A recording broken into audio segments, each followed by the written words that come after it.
বাংলার পরিযায়ী শ্রমিকের পর এবার পরিযায়ী শিক্ষক। শুনতে অবাক লাগলে কিন্তু এটাই সত্য। বাংলার যেসব বেকার চাকরি প্রার্থী যারা শিক্ষক হওয়ার স্বপ্ন দেখেন তারা ছুটছে বিহার। কারণ আমাদের রাজ্যে বাংলায় শেষবার এসএসসি পরীক্ষা হয়েছে 2016 সালে। তারপরে আর কোনো শিক্ষক নিয়োগের এসএসসি পরীক্ষা হয়নি। তাই পাশের রাজ্যে বিহারের যে শিক্ষক নিয়োগের পরীক্ষা হয় সেট, তারা সেই সেট দিতে ছুটছে। বাংলার বেকার চাকরি প্রার্থী যারা শিক্ষক হওয়ার স্বপ্ন দেখেন তারা বুঝে গেছেন যে এই রাজ্যে শিক্ষক হওয়া একটা লটারির মতন, হতেও পারে নাও হতেও পারে।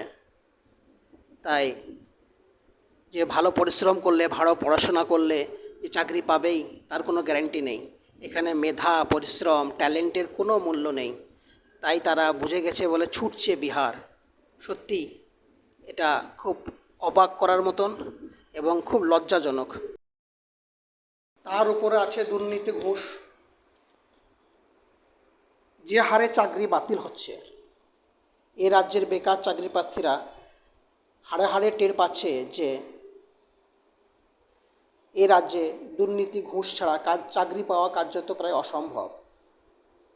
তাই খুবই খারাপ লাগছে সেসব বেকার চাকরি প্রার্থী, গরিব চাকরি প্রার্থীর মা বাবাদের জন্য, যারা জমি জায়গা বন্ধক দিয়ে, যারা জমি জায়গা বিক্রি করে, কারো মা বাবা গহনা বিক্রি করে, গহনা বন্ধক দিয়ে তাদের ছেলে মেয়েদেরকে বিএড, ডিএলএড ডিগ্রি করাচ্ছেন, যাতে তাদের ছেলে মেয়ে শিক্ষক হয়। যারা শিক্ষক হওয়ার স্বপ্ন দেখেন তাদের জন্য সত্যি খুবই খারাপ এবং লাগছে এবং দুর্ভাগ্যজনক।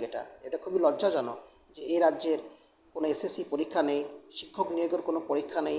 2016 সালে শেষবার এসএসসি পরীক্ষা হয়েছে, তারা বিহার ছুটছে এসএসসি পরীক্ষা দেওয়ার জন্য। এটা সত্যি খুবই লজ্জাজনক এবং একজন অযোগ্যকে চাকরি দিতে গিয়ে একজন সঠিক মেধাবী যোগ্য চাকরি প্রার্থীকে বঞ্চিত